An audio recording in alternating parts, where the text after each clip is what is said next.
Vamos ao nosso momento de interiorização, buscando através do recolhimento o ambiente para fazermos a nossa prece.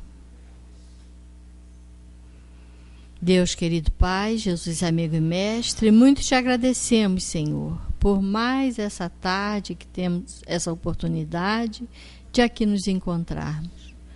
Que a nossa irmã que fará uso da palavra receba a inspiração desses amigos espirituais que por certo aqui se encontram.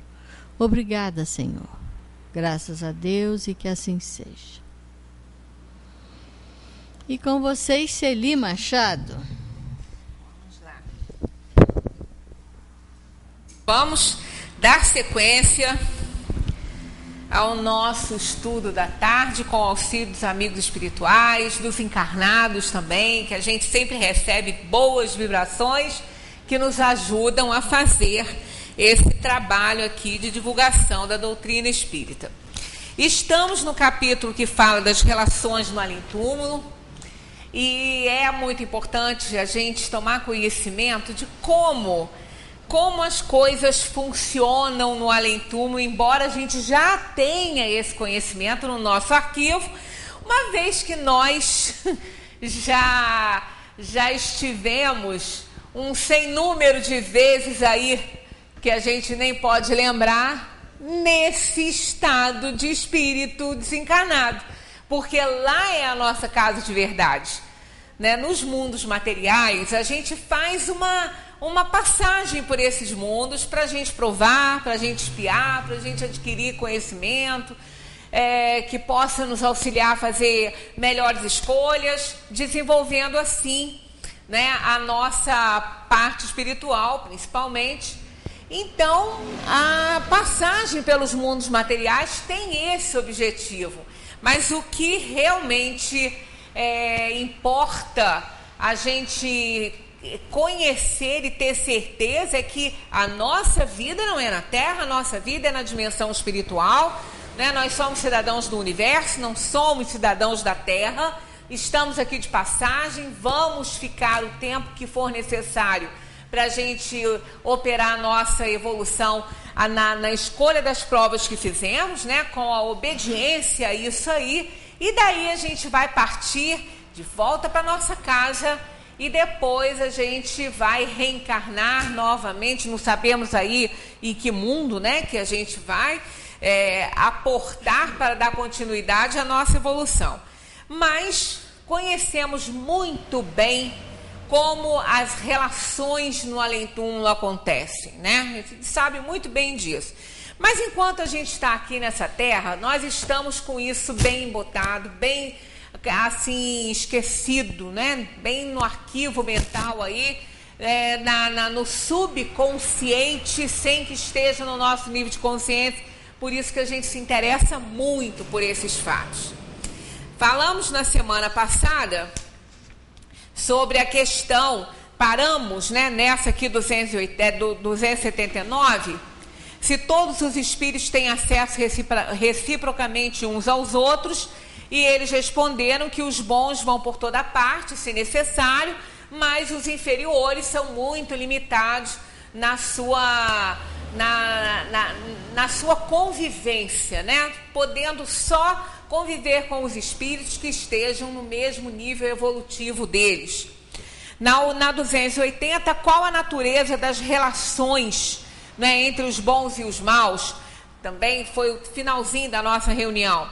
Os bons procuram combater as más tendências dos outros a fim de os ajudar a subir, né? E isso é uma missão. E fechamos a nossa tarde com aquela explicação dos espíritos sobre a questão dos inferiores, né, se comprazerem em levar os outros ao mal. Por que isso, né? Fechamos a nossa tarde com essa explicação sobre essa questão. Claro, se eles não alcançaram o nível de evolução ainda, eles também ficam felizes com os outros que também não alcançaram, engrossando a fileira deles, para que possam, sem nenhum esclarecimento, servir aí, né, de instrumento para que eles possam fazer aquilo que eles desejam. Podemos, às vezes, até comparar isso, né, a uma sociedade que não dá importância, não é, à educação, que não dá importância a essa parte, se comprazendo com isso, porque quanto menos informado, não é o grupo que compõe uma sociedade assim, claro que mais poder aqueles que estão no comando vão ter. Então, na dimensão espiritual, também é mais ou menos assim. Né? Os espíritos assediam muitos espíritos mais inexperientes, aqueles que conhecem pouco as coisas, para que eles possam ser elementos de fácil manipulação desses espíritos. Aqui no mundo, a gente vê muito isso, né? Nas comunidades, aqueles grupos, né, principalmente no tráfico de drogas, a gente vê muito isso acontecer, aqueles grupos que estão no comando, aliciarem as crianças, os jovenzinhos, né, despertando neles o interesse material por algo que eles ainda não estão podendo ter, né, e vão comprando eles dessa forma, porque quanto mais jovens eles são, mais inexperientes eles são, mais fáceis de serem aliciados também eles serão. Né? Muito mais, eles ficarão muito mais nas mãos daqueles que estão ali no comando, e eles, quando acordam e despertam para isso, já estão naquele grupo e é muito difícil sair. Né? Por isso que a maioria deles morre, né? Porque não tem vida longa. Porque eles entram nesses grupos de crime e depois eles não conseguem sair. Na dimensão espiritual, não é bem assim, né? Na dimensão espiritual, eles podem sair sim, e eles vão sair, é claro. No mundo, as coisas têm um fim, né? A vida na personalidade, ela é finita. A vida só é infinita para o espírito. O espírito, ele é imortal. Mas as personalidades na Terra, né, elas são finitas, elas morrem. Né? O homem morre. O que é o homem? É a junção do espírito, do perispírito e do corpo. Então, esse conjunto que forma uma personalidade, isso aí vai morrer. Tanto que às vezes a gente brinca falando sobre isso com as pessoas. Vocês ficam falando que tem reencarnação. Olha, está lá escrito, o homem só morre uma vez. Concordamos perfeitamente. O homem só morre uma vez e o espírito não morre nunca. Né? Porque eu nunca vi o homem morrer duas. Né? Se ressuscitou ali na boca do populacho, né, que acha que isso é possível, não estava morto não. Como lá aqueles milagres de Jesus lá que estão relatados no Evangelho, nenhum deles tinha morrido. Eles estavam letárgicos, né? Eles estavam letárgicos, eles não tinham morrido. Então, com o magnetismo poderoso de Jesus, ele trouxe, não é, ao nível de consciência aquelas almas inconscientes, aquelas pessoas inconscientes ali, com aparência de morte causada pela letargia. Então não tem como morrer, desligar-se mesmo, né, romper os fluidos que acionam os filamentos nervosos do corpo. Essa pessoa não tem como essa pessoa viver, ressuscitar, isso não existe. É uma derrogação da lei da natureza. Quando acontece, mas nos hospitais eles falam, não, é esse o nome que se dá. Né, fazer a ressuscitação pelos aparelhos e tudo, mas não houve uma declaração de morte, não houve isso. Havendo isso, não tem mais condição. Se o cérebro morrer, né, e for declarado morte cerebral, aconteceu a morte. Embora o coração ainda possa pulsar e continua muitas vezes com auxílio dos aparelhos, não há mais vida ali. Então não há como ressuscitar essa pessoa, né? Então não há essa possibilidade. Então o homem só morre realmente uma vez e o espírito não morre nunca. Então as personalidades, elas têm fim, né? As pessoas, como nesse conjunto aí, o espírito então se desprende do corpo físico, o corpo físico vai aí para o laboratório da natureza, seja da terra ou seja do fogo, e vai ser transformado, enquanto o espírito liberado disso adentra a dimensão espiritual e vai dar continuidade à sua existência, que é imortal, até retornar a um corpo físico neste ou naquele plano, para dar continuidade à sua vida aí, né, que é imortal, a vida do espírito. Então, quando somos muito inexperientes, somos presas muito fáceis dos espíritos inferiores, que vão ficar muito satisfeitos de assistirem, né, a chegada desses espíritos inexperientes para o grupo deles, né? Porque é muito fácil de aliciar. Então, aqui está a resposta, ó. Então, por que os espíritos inferiores se comprazem em nos levar ao mal? Pelo despeito de não terem merecido estar entre os bons. Seu desejo, então, é de impedir, tanto quanto puderem, que os espíritos ainda inexperientes atinjam o bem supremo. Né? Eles não querem, eles querem que eles fiquem muito tempo ali nas mãos deles. Querem fazer os outros provarem aquilo que eles provam, que é a infelicidade, que é a falta, né, da elevação espiritual. Eles querem isso. E assim eles ficam, né, aliciando os outros espíritos menos experientes para fazerem coisas. Por isso que a gente terminou realmente a reunião falando sobre essa questão, que todas as vezes que nós desobedecemos a lei, nós infringimos a lei de Deus, nós estamos nos comprometendo com a espiritualidade inferior, ainda que não tenhamos feito nenhum contrato com eles, ainda que não tenhamos feito nenhuma oferenda a eles, nada disso. Mas a pior oferenda de todas que a gente pode fazer, pior e maior, é aquela com os nossos pensamentos ruins com relação às criaturas, aos semelhantes, aos outros. Porque toda vez que a gente tem um mau pensamento e deseja um mal para alguém, nós estamos atraindo espíritos desta ordem que também sentem isso para perto da gente e que vão ficar muito felizes de concretizarem muitas vezes aquelas ideias que estão aí em nosso pensamento e que nós não iríamos concretizar. Mas elas estão em nossos pensamentos, eles estão lendo isso e dependendo do que eles puderem fazer, eles vão fazer, né? E vão ficar nos cobrando, porque com os nossos pensamentos inferiores, com a nossa maldade ainda, a gente acaba dando trabalho para eles fazerem, né? E aí a gente vai se comprometendo com eles e vai ficando nas mãos espirituais dessa ordem de espíritos. Como os espíritos se comunicam entre si? Eles dizem, eles se veem e se compreendem. A palavra é material. O reflexo é reflexo da faculdade espiritual. O fluido universal estabelece entre eles uma comunicação constante. É o veículo da transmissão do pensamento, como o ar é para a voz o veículo do som.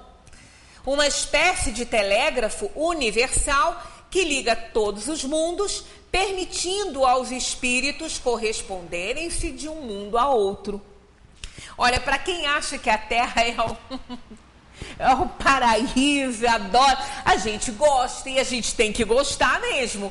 Se nós não tivermos, como a gente já comentou aqui, esse instinto de conservação com a Terra, né, que nos prende aqui a Terra e a gostar da Terra, a gente não ia fazer muita força para ficar nela, né? E muitas vezes, dependendo da dor e do sofrimento pelo qual estiver passando, pode sair pela porta errada, né? Abreviando a vida aqui, sabendo que tem coisa muito melhor. Tem, com certeza. Mas esse estado de melhoria, essa bem-aventurança na dimensão dos espíritos, não é para todos aqueles que deixam a matéria.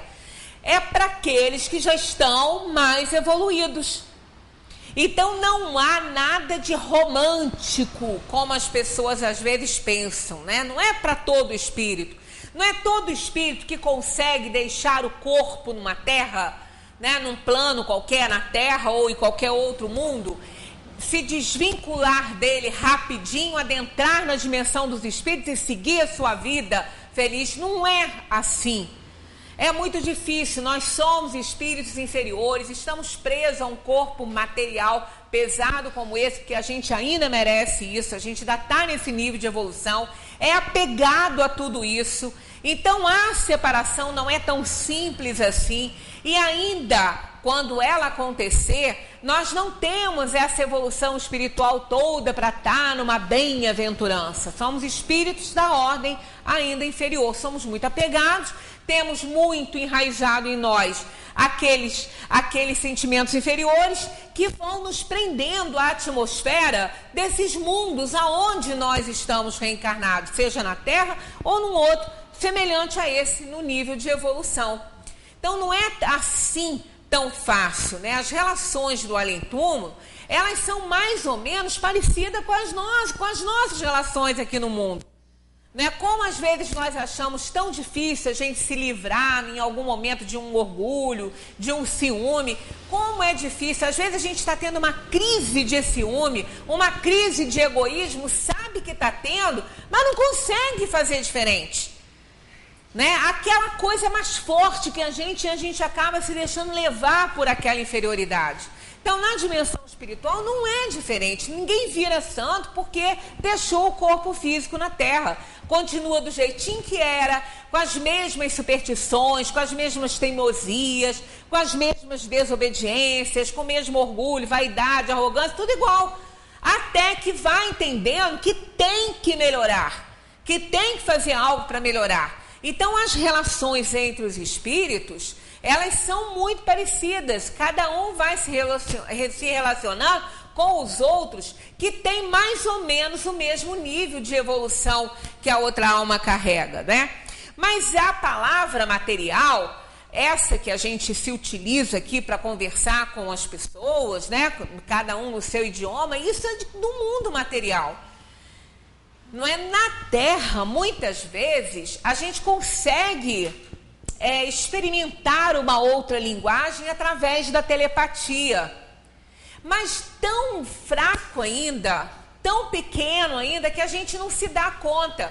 O máximo, muitas vezes, que a gente consegue é assim, pensar em alguém, lembrar de alguém, ter saudade dessa pessoa, pensar muito nela e a outra pessoa receber essa energia e lembrar da gente, pensar na gente também. E às vezes isso se torna do conhecimento mútuo, porque naquele momento pode ser que aquela pessoa pegue um telefone e ligue para outra. Aí às vezes acontece, a gente atende o telefone, né? Aí vê que é aquela pessoa que a gente também estava pensando, a gente fala assim, poxa, fulano, acho que você adivinhou que eu estava pensando em você, porque eu ia fazer isso agora, né? Isso se dá muito aqui nesse mundo, né? Principalmente com as pessoas que são mais queridas, que são muito apegadas a gente tem muita saudade, às vezes o filho que está morando em outro lugar, né? Então é muito engraçado isso. Às vezes a gente liga e fala, poxa, eu estava pensando em você, né? Ia te ligar nesse momento. Então essa comunicação, ela é feita pelo fluido cósmico universal. Ela é feita não pelo ar, né? A comunicação que está transmitindo aqui, o veículo que está transmitindo a minha voz para vocês é o ar, né? Amplificado aqui por uma invenção da Terra. Mas se eu não tivesse com o microfone aqui, minha voz estaria um pouquinho mais baixa, mas aonde, né, ela chegaria aqui nesse ambiente, ela ia chegar, porque a gente está assim fechadinho. Ela poderia não chegar até o outro lado da rua, por só se eu gritasse, né? Mas enquanto o ar está passando ali, ele vai levando, né, a nossa palavra, ela é ouvida, porque é o ar que faz que faz vibrar as pregas vocais. É o ar que faz isso, né? Então a gente consegue emitir os sons. Isso é provocado pelo ar. Então, quando os espíritos não têm seus corpos, né, e não têm mais pregas vocais para serem impressionadas aí pelo ar, não tem mais a retina para ser impressionada pela luz, para que se estabeleçam tanto a comunicação verbal quanto visual, isso nos espíritos, isso é feito pelo fluido cósmico universal. O mesmo veículo que naquele momento que a gente pensa muito em alguém e a outra pessoa também está pensando na gente, esse mesmo veículo que fez essa ligação é aquele que estabelece, que faz a ligação entre os espíritos, que eles não têm corpos com órgãos, né? E ainda que tivesse, seria totalmente diferente no outro mundo, não seria igual aqui, né? Os espíritos reencarnados num mundo que tenha uma orbe diferente dessa aqui, uma matéria diferente dessa, não vai ter essa constituição física, né? A comunicação vai ser diferente, a gente não sabe como, a gente sabe é essa aqui que a gente conhece, e a gente acaba ficando influenciado achando que em outros mundos possa ser assim também. Pode ter mundos com organização tão semelhante à nossa e que tenha também, né, uma semelhança muito grande da parte física, dos corpos físicos, mas sempre lembrando que isso é da Terra, isso é desse planeta aqui que nós estamos no momento. Então, os espíritos, eles se comunicam através do pensamento, que é um atributo da alma. É da alma, não existe a possibilidade, como a gente falou na semana passada, a gente não pensar.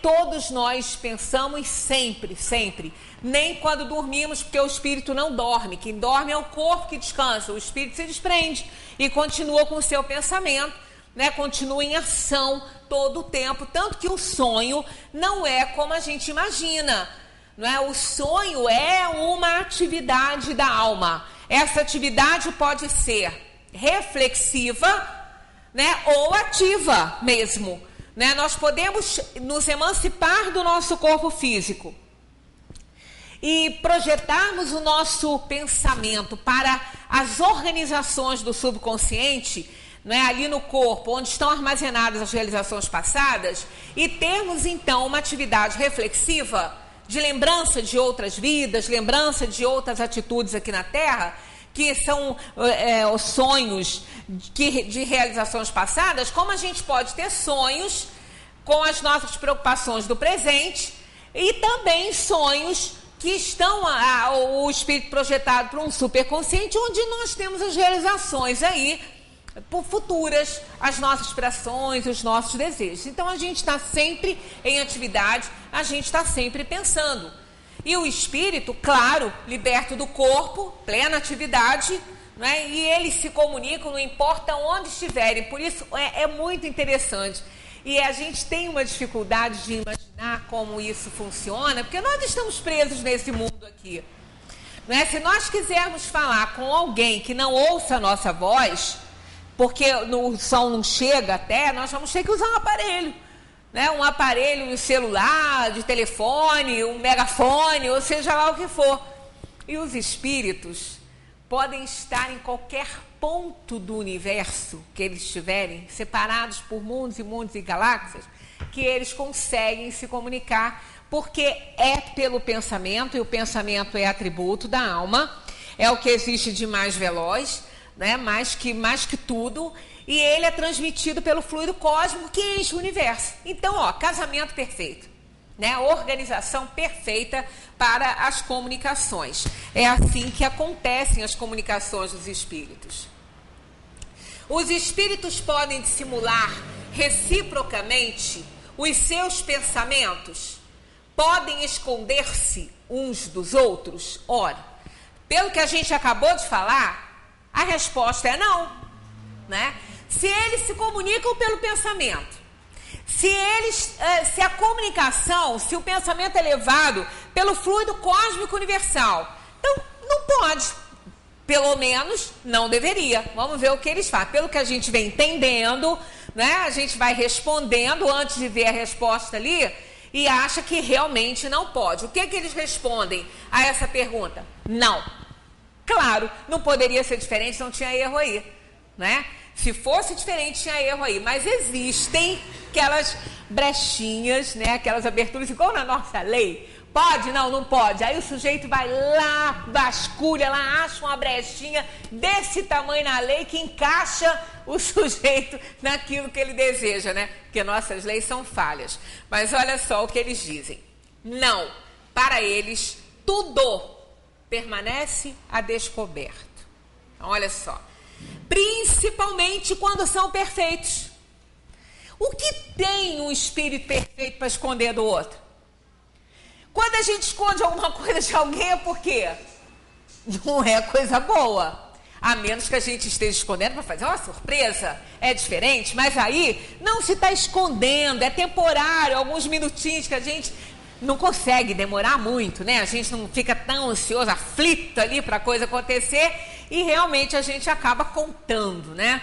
As surpresas e o outro acaba desconfiando porque a gente fica naquela ansiedade. Mas assim, quando se esconde algo de alguém, é igual criança, né? Jovem, enfim, quando esconde algo de alguém é porque não está certo, né? Porque aquilo não é coisa boa. Que se fosse, não ia esconder. Para que esconder? Né? Quando eu chego na parte de cima da minha casa, isso acontece em todos os, né? Principalmente no nominal, mas no reino animal também.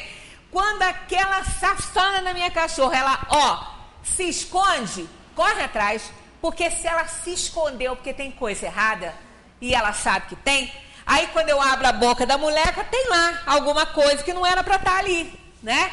Mas por que ela esconde? Até ela que é bicho, sabe que alguma coisa de errado ela fez, e ela, se esconde, né? Dá um jeitinho de se esconder. Só que ela esconde a cara, achando que ela está toda escondida, né? Ela esconde a cabeça, achando que ela está toda escondida. E nós não somos muito diferentes, não. Não é igual o filho. Engana o pai, a mãe, não conta a verdade. Por quê? Ele sabe que não está fazendo coisa certa. Porque ele diz assim, eu não te contei, porque se eu te contasse, você não ia deixar. E por que o pai e a mãe não iam deixar? Porque muito bom não é, né? Porque certo não é, né? Não era para deixar mesmo. Então, quando o espírito tem algo a esconder, é porque está errado. E se ele está errado, perfeito ele não é, né? Então, os espíritos perfeitos não têm nada para esconder uns dos outros, absolutamente nada. Então, não vão esconder. Vão esconder o quê? São perfeitos, né? São superiores, bons, não tem nada para esconder. Nós é que temos espíritos tão ainda inferiores que somos. Aí vem aqui uma outra, né? Aquela brechinha que eu falei com vocês, né? Então podem distanciar-se uns dos outros, mas sempre se veem, né? Os perfeitos não tem nada para esconder e não podem realmente esconder, porque vai esconder como? Se é tudo a descoberto, não tem mais essa roupagem, não é? Não tem mais nada que possa camuflar aquilo que na verdade a gente é. Aí vem a tal da brechinha que eu falei da lei, né? Esta não é uma regra absoluta, porque certos espíritos podem muito bem tornar-se invisíveis para outros se julgam útil fazê-los. Então vamos entender isso aqui. Eles não estão escondendo nada de ninguém. Eles não estão se escondendo de ninguém. Até porque esses espíritos aqui que podem se tornar invisíveis para outros são superiores. Senão eles não teriam essa capacidade. Eles não teriam.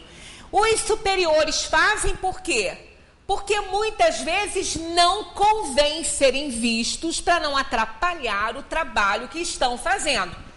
Digamos, numa região aonde estejam reunidos espíritos muito inferiores, precisando de ajuda, qual qual seria a utilidade desses espíritos se tornarem visíveis ali? Até porque os espíritos inferiores não vão ver os superiores. Eles não têm esse poder, eles não alcançam isso. Não percebem a presença e também não alcançam, em termos de visão espiritual, eles não alcançam. A sintonia deles está passando longe. Lembra que a gente falou na questão da sintonia? Então vamos lembrar que nós falamos na semana passada que se uma pessoa se sentir incomodada por outra, for a um centro mediúnico, pedir o auxílio de um espírito inferior para fazer um mal para aquela pessoa, esse mal pode alcançar aquela pessoa? Dizemos que sim, e é verdade. Agora, em qualquer circunstância, não. Em algumas, e quais são? A principal de todas é a outra pessoa estar vibrando na mesma sintonia daquela outra.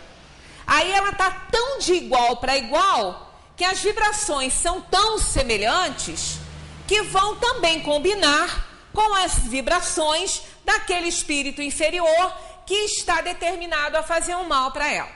Por que estamos voltando até a esse assunto? Porque mais para frente nós vamos encontrar uma pergunta que Kardec fez e que é mais lá para frente que isso... as pessoas têm que falar assim, mas aí está havendo contradição. A pergunta, eu até não separei ela aqui, não li essa pergunta de novo, não sei qual é o número dela, mas não importa. A pergunta é muito clara. Kardec fez, pode um espírito com auxílio, pode o homem, com o auxílio de um espírito inferior fazer mal para o outro? Eles respondem que não.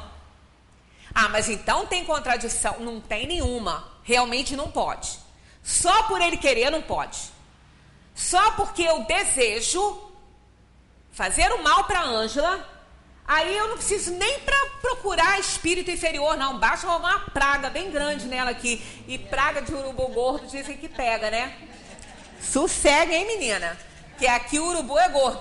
Aí, quer dizer, brincadeira, né? Isso é no sentido figurado, é lógico. O olho aqui é que teria que ser gordo, né? E não todo. Mas eu simplesmente não posso desejar isso e ela se desgraçar por causa do meu desejo. Porque se Deus permitisse uma coisa dessa, ele não seria Deus, ele seria injusto. Então pode um espírito com auxílio, um homem com auxílio de um espírito inferior fazer o mal para o outro? Não, poder ele não pode. Na verdade, ele não pode mesmo nunca. O que é que então acontece é que ele deseja, rogou a tal da praga, ou então foi atrás de um espírito inferior que faz, aí o outro estava receptivo. Então não foi porque ele fez que pegou, é porque o outro estava receptivo. Então ele não pode. Porque se ele pudesse, receptivo ou não, o outro receberia, não é? Se ele pudesse, ele tem esse poder. Então o outro, não importando a sintonia, receptivo ou não, ele receberia o mal. E não é assim. Não pode ser assim. Se fosse assim, Deus seria injusto e ele não é. Então, na verdade, é o que nós falamos na semana passada, ele não precisa ir atrás de nenhum centro mediúnico inferior que lida com espíritos inferiores para isso, não. Basta pensar, basta desejar. Mas então ele pode? Não, ele não pode. O outro tem que estar receptivo, senão não pega. Continua a mesma situação. É porque mais para frente nós vamos deparar com essa questão e pode pensar, houve contradição. Não, não há contradição.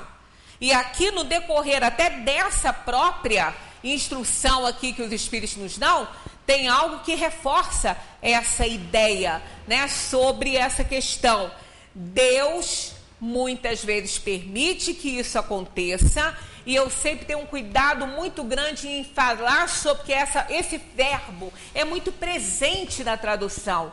O permitir é muito presente. Eu tenho uma certa restrição a esse verbo. Talvez fizesse, eu não teria nenhuma competência para fazer isso, mas se eu pudesse, né, tivesse a competência, eu não teria nunca posto esse verbo permitir ali. Usaria um não impedir, porque é mais acertado.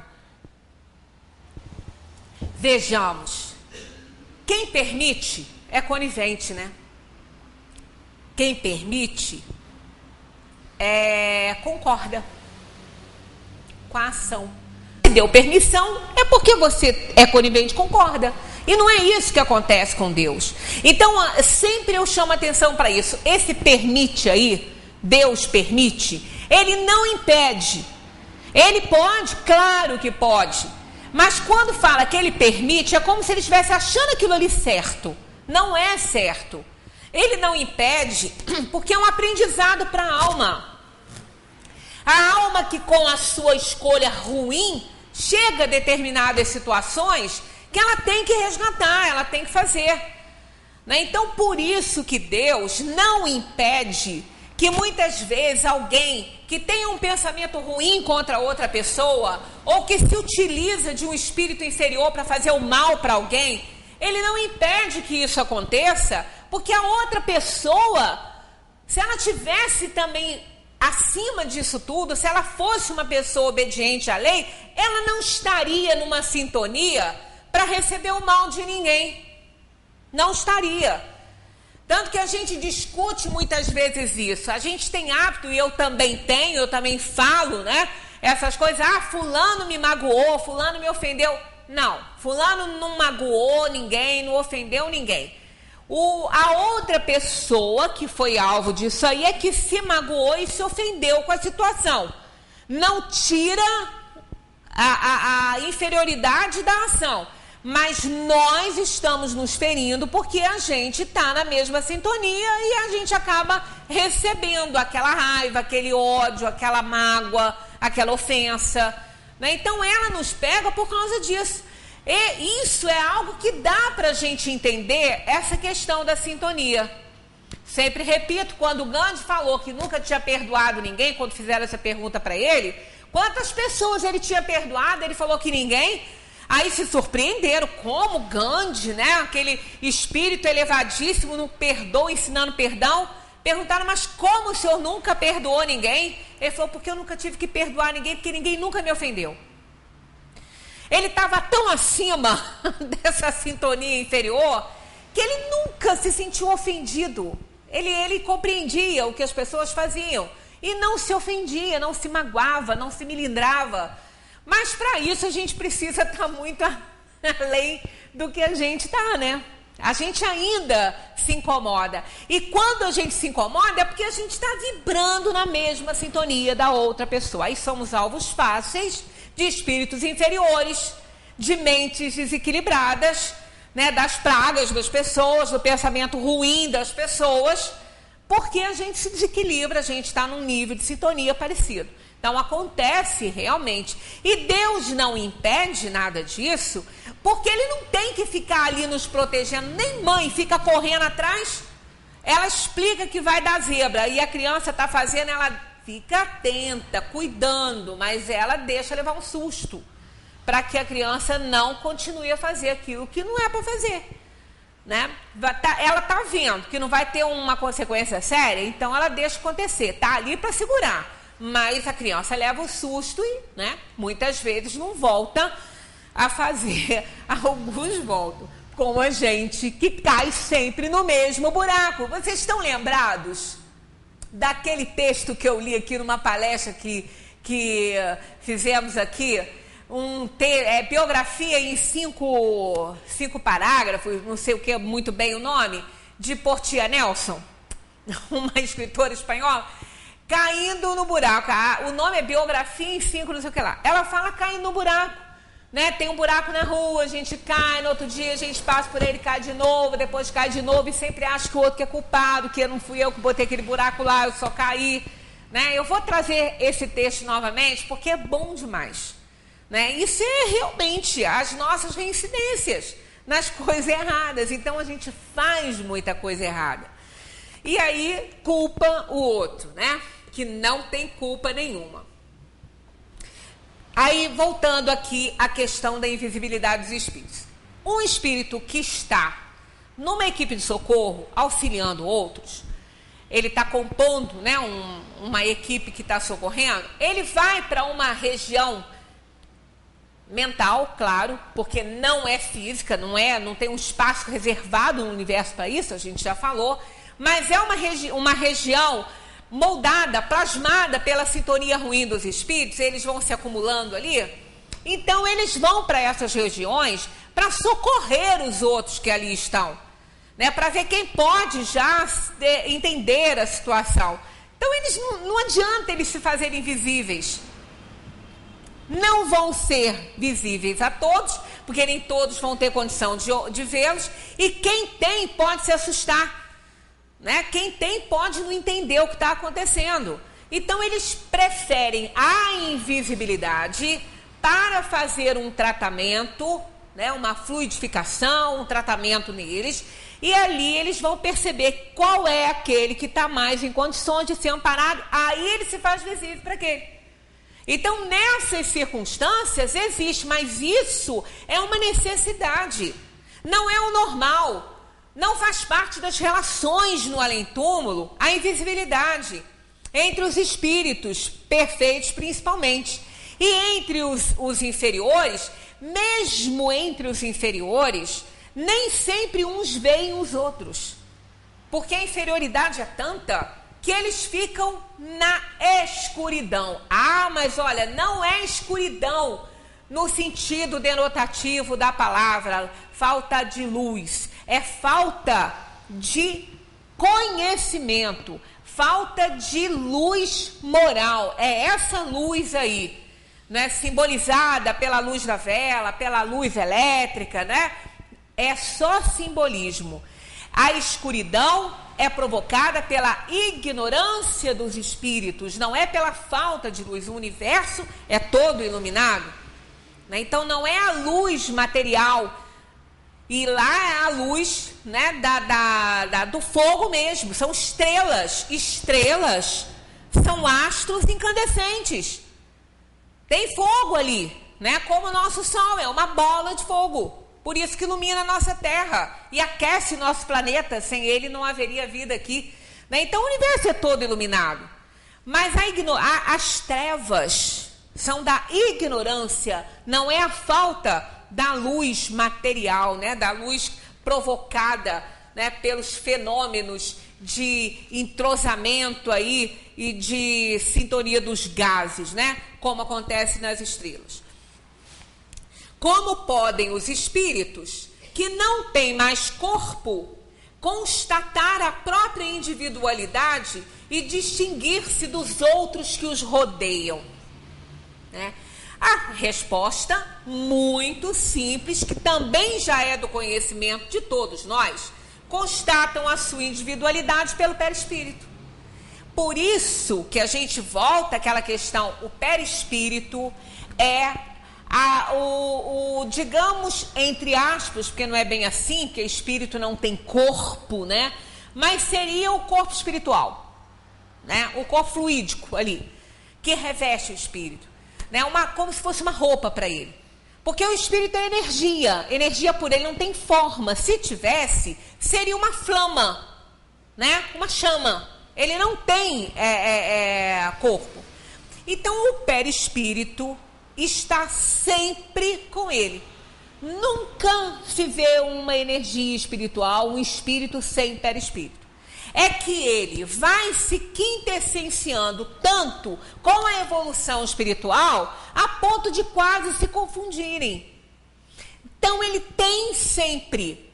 É o que ele tinha na Terra? Não. O que ele tinha na Terra ficou aqui quando não mais ele necessitou de retornar a nenhuma encarnação na Terra. Então, ele deixa aqui aquele material oferecido pela Terra, ele vai reencarnar no outro mundo, e lá, com a constituição planetária que aquele mundo oferece para ele, ele vai tirar o material e formar outro perispírito, que vai fazer parte daquela alma enquanto ele viver ali e necessitar. sempre que ele precisar se fazer visível para alguém que o conheceu na Terra, que é o nosso plano aqui, ele vai tomar aquela forma. O perispírito vai ter a mesma forma que teria aquele corpo que viveu aqui na Terra. Mesma coisa. Então, se tem um espírito reencarnado no outro mundo, com uma constituição totalmente diferente, dando uma comunicação, e ele ainda, né, ter aqui na Terra alguém que o tenha conhecido aqui, se ele tiver que se fazer visível para essa pessoa, vai tomar aquele perispírito, aquele formato. Como se ele tiver que fazer alguma tarefa na Terra, ainda que seja na dimensão espiritual, não encarnado, né? Porque aí ele tomaria um outro perispírito, mas se ele é uma outra aparência, melhor dizendo, se ele tem que fazer uma tarefa na Terra como um missionário, como espírito, se ele tiver que interagir aqui na Terra, ele vai tomar o perispírito aqui da Terra novamente. Isso é plástico, é moldável, né, com os elementos da Terra. Aí tem que ser igualzinho àquele que ele usou? Não. A menos que ele tenha que se fazer visível para alguém que o conheceu. Aí ele vai formar um igualzinho. E o material é o mesmo? Também não. Se ele já evoluiu um pouco, se ele já cresceu, ele vai assimilar um fluido mais purificado do que aquele que ele tinha, mas com o material da Terra, como Jesus. Jesus pegou o material da Terra para fazer a ligação do espírito com o corpo que foi dado pelos pais aqui na Terra, um corpo carnal, um corpo igualzinho ao nosso, dos mesmos elementos, só que mais essenciado, mais purificado também, porque o nosso corpo é cheio de toxinas, a nossa matéria é toda contaminada pelos alimentos que a gente ingere e não elimina. Às vezes as pessoas falam, as pessoas são o que elas comem. Associado a isso, as pessoas são o que elas comem, são o que elas digerem e são o que elas eliminam. Né? Não é só o que come, é o que põe para fora também.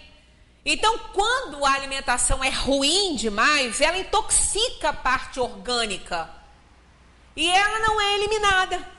Né? Essa toxina não é eliminada. Quando às vezes a gente começa a fazer um trabalho de desintoxicação, mudando através de uma reeducação alimentar, acontece muitas vezes da gente ter dor de cabeça, enjoo, destino diferente, porque com a mudança do que se ingere, também mudanças vão haver na organização, né, física. E essas toxinas, elas começam a ser liberadas e elas têm que ser eliminadas. Enquanto elas não são eliminadas, elas nos fazem mal, elas nos causam enjoo, nos causam dor de cabeça. Por isso que às vezes quando a gente começa a fazer uma reeducação, ocorre isso. Aí tem que tratar, né? Tem medicações para isso, principalmente na área alternativa, né? Para ajudar nessa eliminação. Então acontece isso com a parte moral. Quer dizer, quanto mais for o espírito moralizado, mais comportamento decente ele tem, mesmo os que estão aqui nesse mundo, aqui, né, vivendo aqui, encarnado aqui nesse mundo, quanto mais moralizado, mais disciplinado, mais regrado, mais educado, quanto mais moralizado, menos bobagem ele faz, menos toxina ele come, né, mais cuidado ele tem com o corpo, ele vai, portanto, purificando também essa matéria.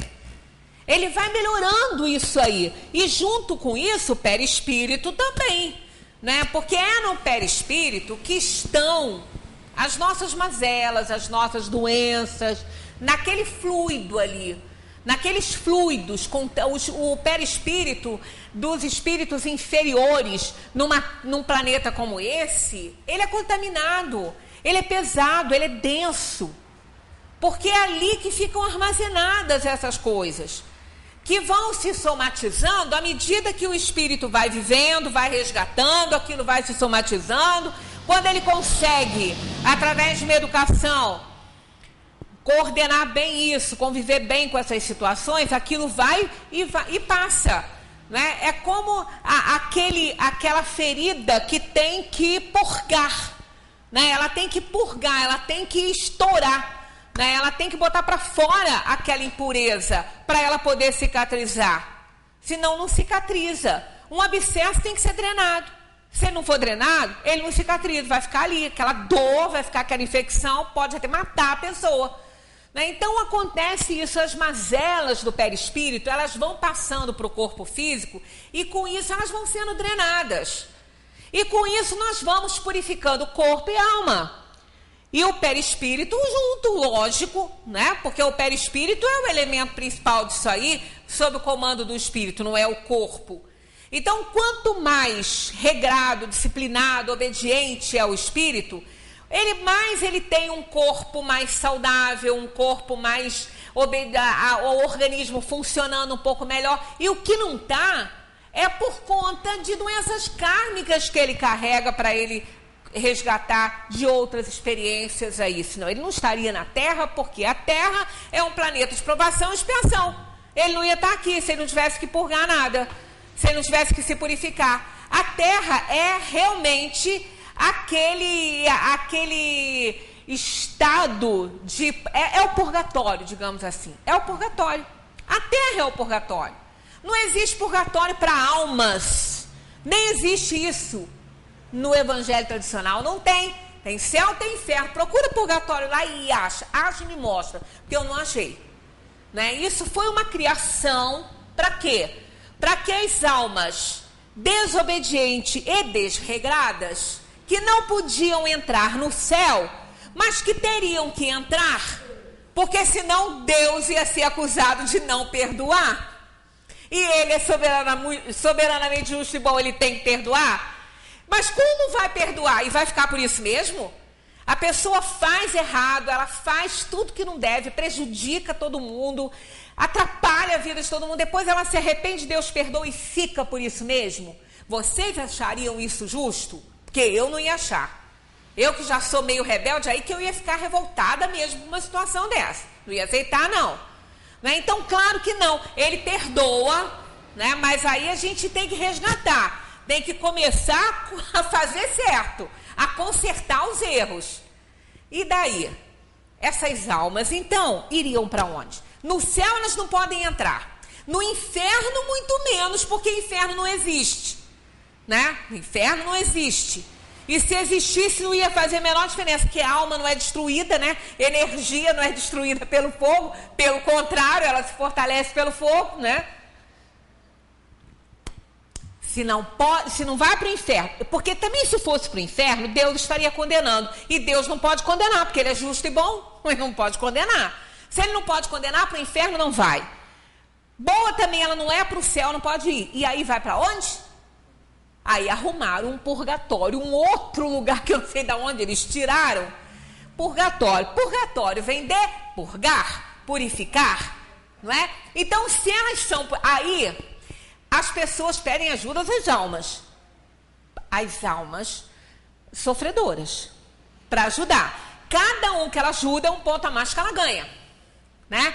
Mas, na ideia de alguns religiosos, esse lugar... Eu não sei onde é, né? Eu também queria entender, porque até hoje não consegui entender onde que fica. Mas o Espiritismo fala o quê? A Terra, os mundos são purgatórios. Para que o espírito está encarnado? Para ele purgar, para ele se purificar, para ele aprender, para ele resgatar o passado delituoso. Ele se arrependeu, ele vem para a Terra e ele vai trabalhar pelo bem. Aí cada um que ele ajuda, cada benfeitoria que faz, cada bem que ele faz, ele está se purificando. Então ele está limpando o perispírito que limpa o corpo, porque a alma já comandou tudo isso. né? Então, esse é o trabalho. Quer dizer, as relações entre os espíritos, elas estão baseadas nessas diferenças, como também assim na Terra. Só que na Terra, o que manda aqui é o poder, é o dinheiro, né? É o poder de compra, é a aquisição, até a inteligência. Isso aqui, né? Hierarquia é através disso. Mas na dimensão dos espíritos é a parte moral que vai comandar, que vai falar a verdade aí. Os espíritos se reconhecem por terem convivido na Terra? O filho reconhece o pai, o amigo, o seu amigo? Aí eles respondem sim, e assim de geração em geração. Olha só, vamos entender bem isso aqui. Reconhece. Não quer dizer que fica. Olhar e reconhecer é uma coisa, mas não quer dizer que aquela situação permaneça. Então o espírito, ao desencarnar, ele é reconhecido pelo espírito que está na dimensão espiritual como aquele filho, aquela companheira, aquele pai, aquela mãe, aquele irmão. Até porque isso está muito próximo ainda, né? Muito próximo. Então eles se reconhecem. Agora, esta relação consanguínea não permanece lá. Há um reconhecimento que aquela alma temporariamente teve uma ligação consanguínea, né, por conta do resgate e da aprovação e expiação que tinha que passar. E isso vai se esvaindo à medida que a alma vai se distanciando da vida que teve na Terra, e esses espíritos, se sublimaram sentimentos, ficam muito felizes com essa relação. Mas há o reconhecimento, claro, até porque a alma que está desencarnando, ela também está assustada. Também ela está preocupada, porque ela não é o medo da morte em si, é o medo que ela tem de não ter feito tudo certo, né, de ter que prestar conta à própria consciência. A gente sempre se preocupa com isso também aqui no mundo, que dirá a alma que está voltando aí para casa. Né? É aquele filho que foi estudar em outro continente e o pai, coitado, com muita dificuldade, pagou, deu dinheiro para ele ficar lá, deu dinheiro para ele estudar, para ele comprar os cursos e tudo direitinho, para ele morar, e ele não fez nada disso. Ele não se matriculou em lugar nenhum, ele não fez faculdade coisa nenhuma, ele pegou o dinheiro e gastou tudo na balada. Ele não vai ter medo de voltar para a casa dos pais? Claro que vai, porque o pai vai falar que ele deu o diploma, que deu resultado. E ele não tem nada para apresentar. Ele vai ter medo de voltar. Por que ele tem medo? Porque ele não conhece o pai? Porque ele não conhece a mãe, a família? Porque ele não conhece o lugar que ele mora? Claro que não é isso. Ele vai ter medo porque ele vai ter que prestar conta de algo que ele não tem, né? Que ele não fez. Então a alma é assim, quando ela chega na dimensão espiritual, ela tem um medo, ela fica preocupada. Mas acontece que nesses casos, ela não põe tudo a perder, sempre aprende alguma coisa. Então ela está insegura. A desencarnação também provoca esse estresse na alma, né? De ter que prestar conta, aquela parábola dos talentos, né? Que está lá, que ele mandou guardar os talentos, ele mandou, né? E aí não teve depois um bom retorno para o patrão. Então, quando a gente chega na dimensão, a gente chega assustado. Quer dizer, tudo que uma pessoa quer, né? Tudo que uma criança, por exemplo, a criança vai para um jardim de infância, ela não conhece ninguém, ela está começando naquela creche ali, ela está assustadinha, ela está preocupada, então tudo que ela deseja é ver um rostinho conhecido, é ver alguém que ela conheça, né? Alguém que chame a atenção dela ali por ser familiar. Então, quando ela vê, aí eles fazem aqueles estágios, né? Fica 1 hora hoje, amanhã já fica 2. Aí a criança vai ganhando confiança, porque ela vai ver um rostinho familiar chegar. Ou é a mãe, ou é o pai, ou é a tia, ou a avó que vai buscar, ela fica feliz. Então, a alma, quando ela adentra um plano espiritual, ela também precisa disso. Ela precisa de um colo, ela precisa de ver alguém conhecido, ela precisa de ver alguém das suas relações, para que ela tenha confiança nesse retorno. E ela saiba que, embora ela tenha que prestar conta, ela não vai estar sozinha. Tem alguém familiar a ela, tem alguém que ela sabe que tem uma relação de amor e afeição por ela. Então isso ocorre. Quer dizer, claro que existe essa identificação. Depois isso vai passando, mas de início, por isso que os espíritos começam a relatar que encontraram com fulano, com beltrano, com ciclano. Por quê? Encontraram porque eles estão ali. E mesmo que eles já estejam mais evoluídos e já até desprendidos daquela aparência, mas eles tomam a mesma aparência para poder receber aquele afeto que chegou. Bem, chegamos ali na nossa horinha, vamos passar novo dever de casa. Deixa eu ver qual é o número aqui. 285A. Dever de casa, 286. E assim a gente vai devagarinho, nós não vamos nos formar em espiritismo, mas vamos nos informar. Então a gente vai devagarinho, que tem muita coisa boa para aprender. E até semana que vem, se Deus permitir, que a gente esteja junto aqui. E permitir, ele vai, né? Se a gente não puder encarnado, a gente vem desencarnado se puder. Que Jesus continue nos abençoando, que a paz esteja com todos nós e só não estará, se a gente não quiser. Muita paz para todos.